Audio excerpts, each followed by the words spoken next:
Patek Philippe is a Swiss luxury watch and clock manufacturer founded in 1839, which is located in the canton of Geneva and the Val d'Europe.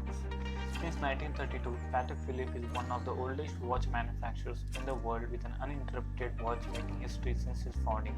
It has been owned by the Stone family in the Switzerland. It designs and manufactures timepieces as well as movements, including some of the most complicated mechanical watches.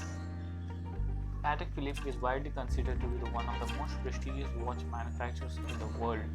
Over the years, notable Patek Philippe patrons and timepiece owners include Queen Victoria and Queen Elizabeth and Princess Diana are the holders of the Patek Philippe watches, which are defined as the royal watches from the starting of the era. Since 2000, Patek Philippe timepieces have repeatedly fetched high prices in the auction worldwide.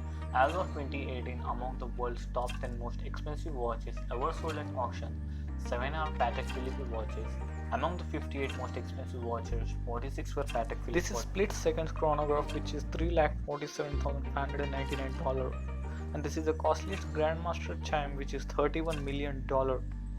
And this is the Patek Diamond watch, which is for $741,000. This is the Patek Grind compilation for $1,53,985,000. This is the handcraft for $6,52,311,000. This is the handcraft watches, and this is the beautiest watch for $9,23,514,000.